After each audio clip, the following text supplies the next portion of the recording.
Euh, un petit point à faire avec vous. Donc, une fois que vous aurez modélisé un projet pour un client, il vous faudra probablement réaliser un chiffrage estimatif.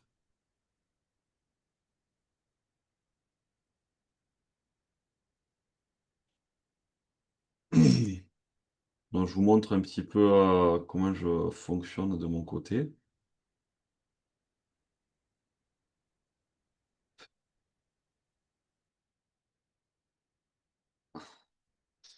En fait, j'utilise bon, simplement, alors je vous fais la version qui coûte pas très cher, hein, parce qu'après, bien sûr, il y a des logiciels de chiffrage et ainsi de suite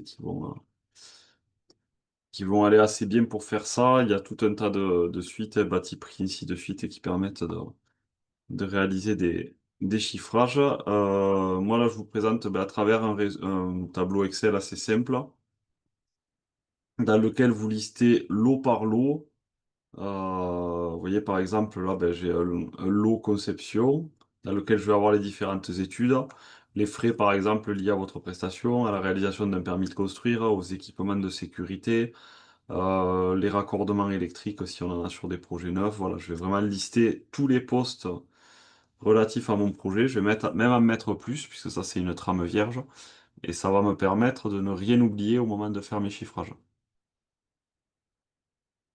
Donc si vous voulez, après vous n'avez plus qu'à prendre ligne par ligne pour regarder les éléments, et ça va vous dégrossir à peu près 90% du travail. Plutôt que de retaper à chaque fois, essayez, quand vous ajoutez des lignes dans un chiffrage, de compléter une, euh, une trame dans laquelle vous listez un maximum de postes. Voilà. Euh, D'ailleurs, oui, j'ai masqué les quantités là. Pourquoi j'avais masqué les quantités? Attendez une seconde. Voilà. Donc, désignation, quantité, prix unitaire. Généralement, je note le prestataire pour savoir à quel endroit j'ai trouvé le prix. Voilà, par exemple, voilà, c'est les sociétés avec lesquelles j'ai pu travailler. Le numéro de devis, c'est ça. Quand vous consulterez les entreprises, vous pourrez renseigner ça, par exemple, pour retrouver à quel devis est associé le prix. Total hors taxe, total TTC.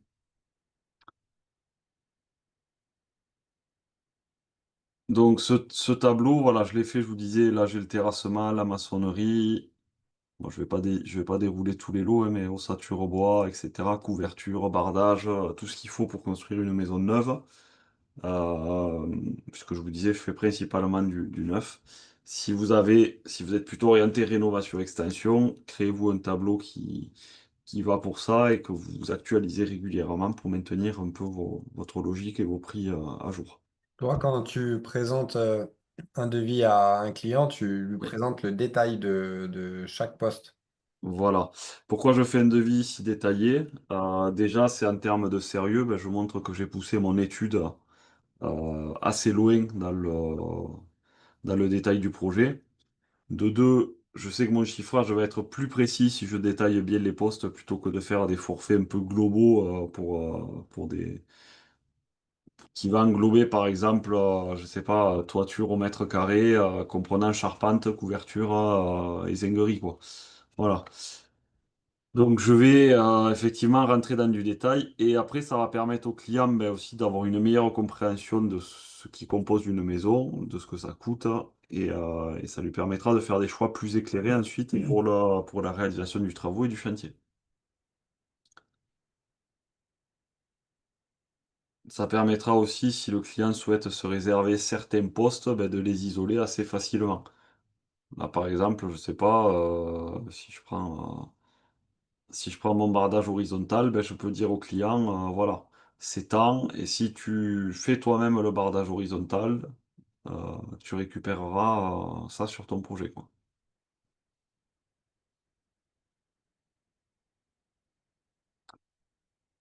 Et là, Guillaume, tu avais deux bardages, j'ai l'impression. C'est-à-dire, Oui, c'est des c'est en fait briques. à chaque fois que j'ai... Parce que c'est les types de bardage que je vais utiliser sur les projets que je construis.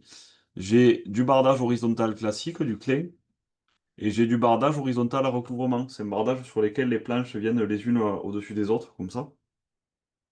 Et donc, J'ai mis les deux, ça me permet de préciser au client, c'est ce type de bardage que tu as ou ce type de bardage, voilà, tout simplement.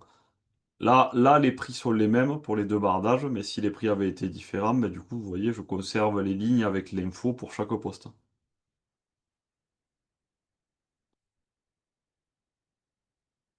Tout ça pour dire, ce tableau, donc, moi, quand j'ai un chiffrage à réaliser, je me le mets sur l'écran de gauche, plaque, voilà.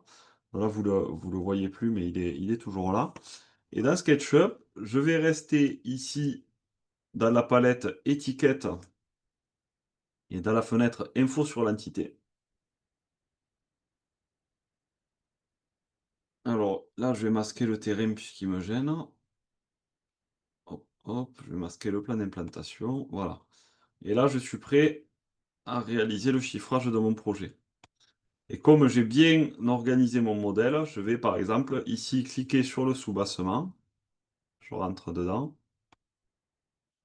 J'appuie une fois sur la touche W pour afficher uniquement mon composant. Et en maintenant la touche CTRL du clavier, je vais venir sélectionner les surfaces que je veux quantifier. Donc là, j'ai cliqué une fois sur chaque face du soubassement. Et vous voyez, j'ai l'info ici, 13,24 m². Hop, je reviens sur ma trame de chiffrage que j'ai sur l'écran de gauche. Voilà, élévation soubassement en bloc plein, ici. Et je vais rentrer ma quantité que j'ai oubliée. Voilà, 13,24 m². Et je vais continuer ainsi de suite à partir de mon modèle SketchUp et remplir tous les éléments qui sont à chiffrer pour le projet.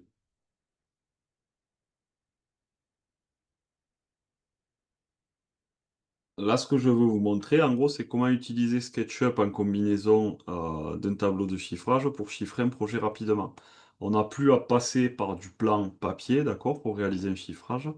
Aujourd'hui, avec ces outils, on peut se permettre de relever les dimensions en direct, ce qui va vous faire gagner beaucoup de temps sur l'estimation du projet. Si par exemple, je veux faire la toiture, là, j'ai du bac acier.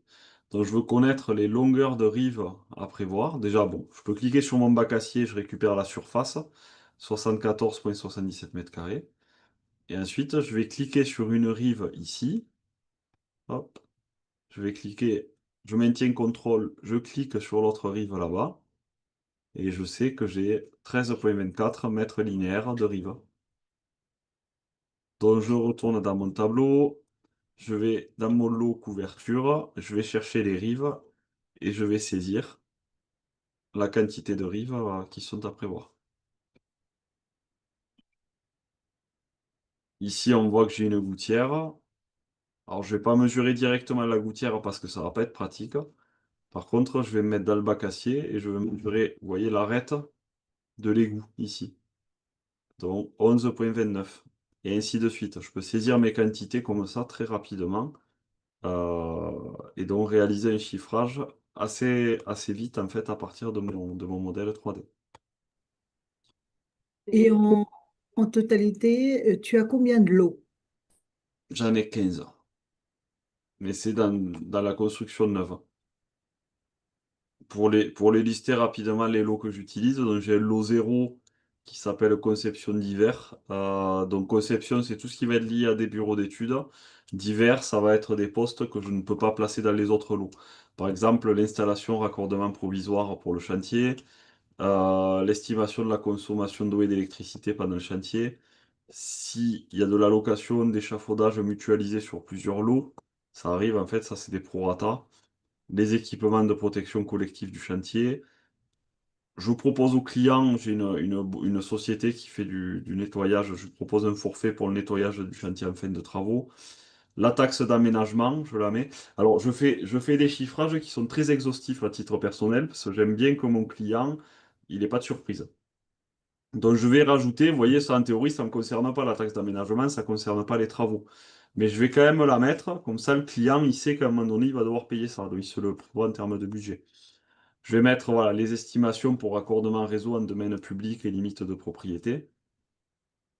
et une petite ligne d'aléa sur chantier, qui est un pourcentage en fait du montant total des travaux. Ça, c'est mon lot zéro, qui est peut-être un peu moins évident. Les autres, je vais moins les détailler, mais en gros, le terrassement, la maçonnerie, ossature bois et charpente. Je fais beaucoup de maisons en bois, donc j'ai ce lot. Mais ce lot, ben, toute la partie ossature bois va sauter si c'est un projet qui est fait en maçonnerie. Le 4, c'est couverture zinguerie. Le 5, c'est les parements extérieurs, bardage, enduit, parements pierre. En 6, les menuiseries extérieures, qui comprennent donc fenêtres, volets, mais aussi des garde-corps, par exemple, tous les éléments métalliques, on va dire, aluminium, bois, qui sont de l'ordre de la menuiserie extérieure. Étanchéité à l'air, isolation, pour le lot 7. Lot 8, plomberie. Le lot 9, électricité. Lot 10, ventilation. Elle est où la ventilation? Ah non, perdu, chauffage. Lot 10. Lot 11, ventilation du coup. 12, plâtrerie. Alors j'ai mis plâtrerie en 8 terres parce que j'ai beaucoup de demandes. Je fais quelques projets en terre paille, donc j'ai pas mal de demandes sur de l'enduit terre. Lot 13, carrelage faïence, qui va aussi comprendre la chape de finition au sol. L'isolation du sol si elle est côté intérieur aussi, puisque ça sert de support à la chape, donc il vaut mieux que ça soit la personne qui fait la chape qui l'installe pour des raisons d'assurance. Lot 14, menuiserie intérieure, dont lambris, porte, cuisine, etc. Et le dernier, le 15e lot, peinture et enduit. Voilà. On pourrait envisager un 16e lot si on avait des demandes d'aménagement extérieur. Personnellement, comme j'ai pas de grosses demandes là-dessus, j'intègre les aménagements extérieurs dans le terrassement. S'il faut planter quelques arbres, poser des cailloux sur le terrain pour faire des rocailles ou autre, je vais l'intégrer dans le lot terrassement. D'accord, merci. T'as dû y passer un temps certain, hein, je pense, à le fabriquer. 15 ans. Ouais, voilà. Je la fais suivre depuis des années et donc du coup je réutilise. Après, vous trouvez des trames sur Internet assez facilement sur lesquelles vous avez voilà, des bases de prix, on va dire. Et en partant d'une base, vous pouvez compléter petit à petit et vous verrez, vous aurez au fur et à mesure un outil qui correspondra de plus en plus à votre travail. Ça, c'est la version du coup, juste en utilisant OpenOffice ou Excel, donc c'est un tableau qu'on peut faire gratuitement. Si vous avez les moyens, si vous réalisez régulièrement du chiffrage, renseignez-vous sur les logiciels qui se font. À titre perso, j'ai pas regardé depuis un peu plus de 10 ans, donc je ne suis pas à jour pour vous donner des infos sur ce qu'il existe sur le marché pour chiffrer aujourd'hui. Pour actualiser tes prix, selon ce qu'on te demande, tu te réfères toujours au devis que tu as demandé au préalable ou tu parles aux artisans régulièrement, tu fais comment? Oui, j'échange avec les artisans. Si j'ai un doute sur un prix, je vais passer un coup de fil, revérifier. Et par sécurité, ici, je me suis créé une petite case que j'appelle coef inflation, où je peux rajouter, par exemple, sur le lot terrassement, je sais que les prix de l'essence, ils ont augmenté. Je vais regarder un petit peu les infos pour savoir de quel ordre et je vais rajouter une inflation de 10, 15, 20 points pour être sûr que j'annonce un budget à mon client qui tient la route. Je vais toujours essayer, enfin, je dis souvent à mes clients, je suis pas un bon commercial, je vais toujours essayer de donner un prix à mon client qui est un peu trop haut pour avoir à la fois du confort lors de la réalisation des travaux, pour être sûr que mon client va mener son projet jusqu'au bout, et dans le meilleur des cas, ben, pour annoncer à mon client en fin de chantier qu'on a réussi à économiser un peu sur ce qui était prévu initialement. Bah, psychologiquement, c'est mieux dans ce sens-là, je pense, c'est sûr. C'est moins vendeur, vous serez moins concurrentiel entre guillemets, mais en termes de positionnement, personnellement, je pense que c'est beaucoup plus professionnel. Maintenant, c'est un avis perso, donc ça vous adapterez avec votre expérience et vos échanges avec vos futurs clients, quoi. Mais vous verrez aussi bien que vous ferez votre chiffrage, c'est une discipline complexe, l'estimation financière. Elle est complexe parce qu'un chantier ne se fait pas, ça se fait pas en 15 jours en fait, à moins que ce soit vraiment un petit chantier.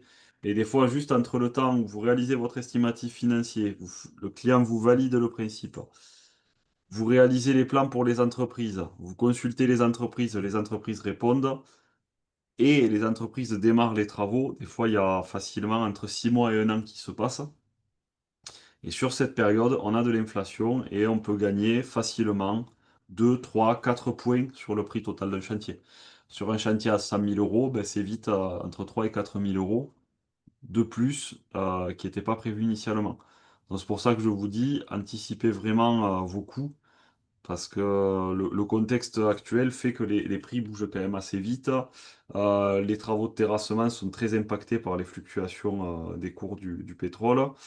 L'approvisionnement en matériaux, selon le type de matériaux, ça peut être très impacté par ce qui se passe en Ukraine, par ce qui se passe en Israël. Je peux vous donner une anecdote rapide qui est un peu marrante. En plein Covid, j'ai fait ma maison. Euh, et il y a eu des chutes de neige exceptionnelles, je crois que c'était dans le Texas en Amérique, et ça a impacté une usine qui est la seule à produire dans le monde un composant chimique qui sert dans la plupart des cols pour les bois industriels. Donc au moment où moi je veux faire ma maison, l'OSB n'était absolument plus disponible, les panneaux d'OSB qui servent à contreventer l'ossature bois. Et donc l'OSB qui coûtait habituellement dans les 4,30 €, fait même moins, on le trouvait à 3,80 € à peu près le mètre carré. À ce moment-là, il coûtait entre 10 et 12 euros le mètre carré. Voilà. Alors c'est un contexte très exceptionnel, mais ça montre jusqu'où ça peut aller dans des contextes un peu un peu particuliers, quoi. Voilà. Considérez en tout cas que sur la durée du chantier, ça sera quasiment impossible de maintenir vos prix. Vous aurez de l'inflation, vous aurez de petits aléas. Donc vraiment, prenez des sécurités dans les prix que vous communiquez à vos clients, puisque, puisque vous avez voilà, ces imprévus qui sont là. Et en tant que professionnel, vous devez considérer ces possibilités de fluctuation.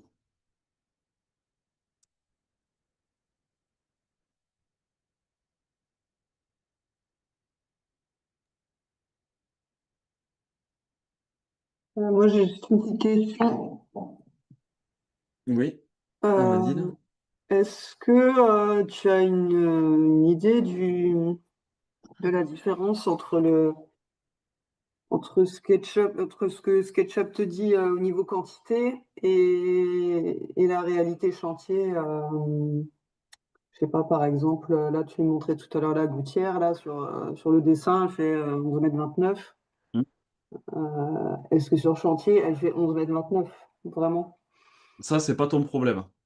C'est pas ton problème dans le sens où toi, tu précises bien à l'artisan que tu lui communiques des quantités finies Ouais. et après, c'est à lui de s'adapter pour prévoir une petite marge parce qu'il sait que pour le carrelage, par exemple, ben, il va acheter des paquets qui font 1,4 mètre carré et donc eh ben, il a des coupes à prévoir, il a des chutes, ainsi de suite. Donc, il va prévoir 10% de plus, par exemple, l'artisan. Mais ça, c'est son problème et ça doit être inclus dans le prix qu'il te communique. Ok. La seule chose, voilà, c'est que tu dois bien communiquer aux artisans que les prix ne sont, que les quantités sont finies. Puisque toi, tu n'es pas à même de déterminer par toi-même de combien de suppléments l'artisan aura besoin pour bien faire son travail. D'accord? Identifiez bien les limites de vos prestations. Vous ne faites pas le travail à la place des artisans. Vous ne faites pas les plans d'exécution. Vous n'organisez pas le chantier à leur place. D'accord? Donc, à ce titre, on ne va pas calculer des quantités supplémentaires à la place des artisans. On se réfère juste, nous, à ce qui appartient à notre prestation. Et là, dans notre prestation, on a des plans. Et sur ces plans, on ne peut récupérer que des quantités finies. Voilà. Donc on doit vraiment se limiter à ça. Oups. Ok.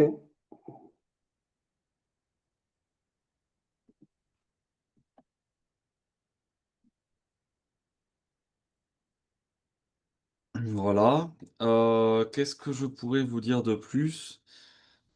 Bon, je vais pas trop revenir sur les éléments qu'on a vus au début de la formation pour les cotations, mais rapidement, je vous montre deux choses. Si par exemple vous travaillez, souvent on va avoir des plans de détail à créer pour des artisans pour repréciser un peu les demandes de prix. Je vous parlerai plus en détail des plans précis dans SketchUp, excusez-moi, dans la mise en page qu'on va faire avec Layout. Mais si des fois vous voulez extraire une info rapidement, n'hésitez pas, vous voyez là, bon, je vais me créer un plan de section, par exemple pour la cuisine ici. Hop, j'enlève, je masque le plan de coupe et je vais me faire une scène, hop, en vue de face, projection parallèle, voilà, pour vraiment voir les éléments de la cuisine. Bon là, le mobilier, ameublement intérieur me gêne, je vais le masquer. Voilà. Vous voyez, si je consulte un cuisiniste et que j'ai envie de lui présenter précisément la cuisine, il va falloir que je réalise une scène comme celle-là, par exemple. Donc, plan de coupe, je cale ma caméra, j'aligne ma scène comme je veux, je règle les étiquettes. Je clique dans dans le dernier onglet de scène et je fais ajouter. Voilà. Donc, j'ai bien ma scène avec la cuisine. Une fois que j'ai créé la scène, je vais créer par exemple ici là, vous voyez j'ai plusieurs étiquettes de cotation, mais cotation 1, je vais la renommer, je vais l'appeler cotation cuisine. Et là, je vais venir compléter avec mon outil cotation. Hop, ah, ils m'ont pas attrapé le meuble. Voilà, tac. Donc, vous voyez là, j'ai commencé à créer la cote et je vous avais dit pour les cotations, il faut être sûr que ça reste clair dans la scène. Donc, je peux commencer à créer la cote, me mettre, vous avez vu, j'ai cliqué sur l'onglet de scène ici et je peux finir de la positionner là. Tac. Et je peux continuer comme ça. Parce que des fois, vous voyez là, il a du mal à me trouver le point puisque je suis en 2D. Donc, je bouge un peu ma caméra. Je positionne mon point précisément et je reviens dans la scène. Et ainsi de suite, je vais pouvoir coter toute ma cuisine pour transmettre les éléments au cuisiniste.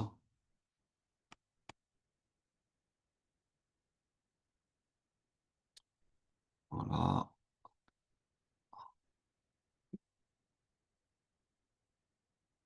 Ici, ma cote de 2600, elle ne me donne que la largeur de la fenêtre, donc je peux la modifier la cote. Si je fais un double clic sur la cotation,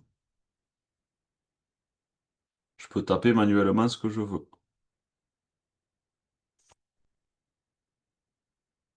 Alors, je vais pas regarder la hauteur de la fenêtre avant de le faire. Je clique sur la fenêtre, je vais dans les options du composant ici. Voilà, hauteur châssis 800 mm. Donc 2600, hop, 800.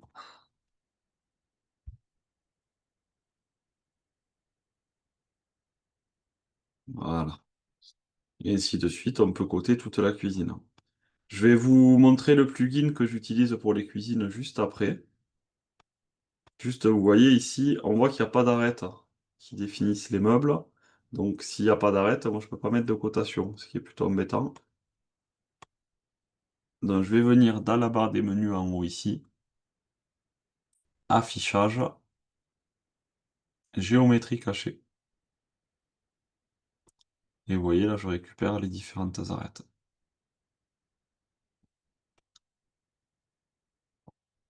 Et ça, donc, comme j'ai commencé tout à l'heure, ça va me permettre de finir de coter mon modèle.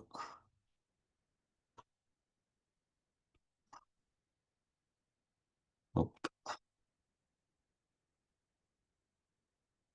Voilà, pour transmettre ces éléments au cuisiniste au besoin, quoi.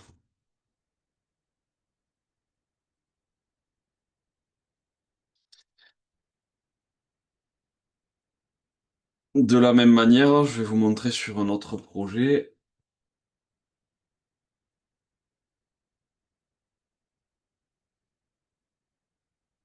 Hmm.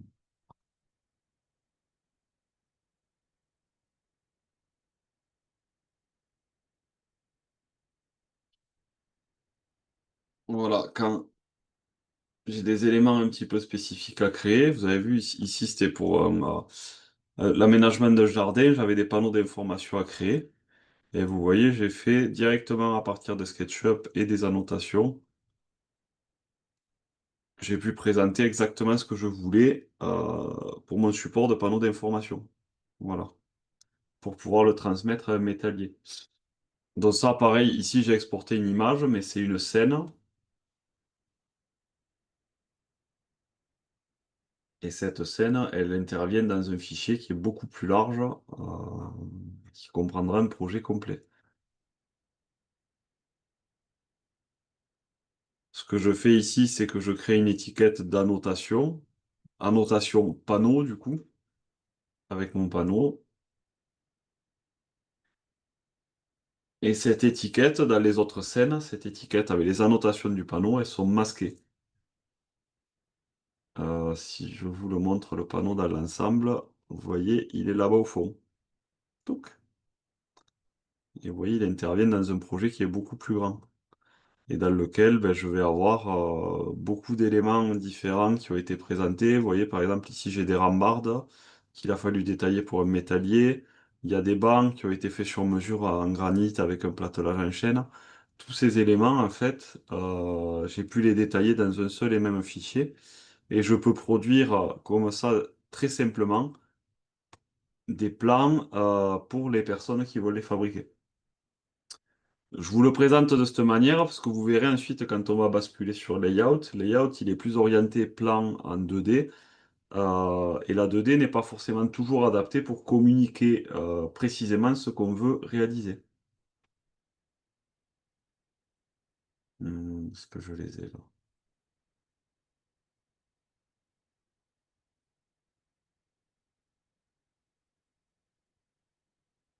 Vous voyez par exemple les bancs que je vous montrais, voilà, granit et platelage en chaîne. Ben, tout ça, produire ça en plan 2D, ça va pas forcément être pratique. Le présenter en perspective à un artisan, ça va être beaucoup plus facile à appréhender. Et donc, je vais faire ça directement dans SketchUp.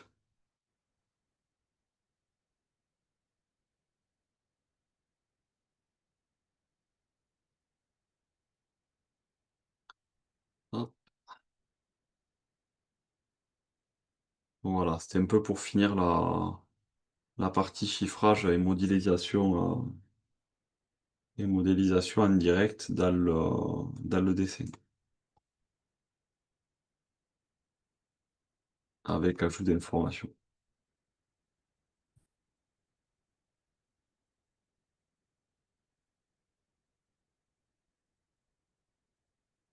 Est-ce que vous avez, tenez, pour l'anecdote, voilà, mon support qu'on a réalisé en vrai derrière, qui est ici, quoi. On en a un là, on en a un là, voilà.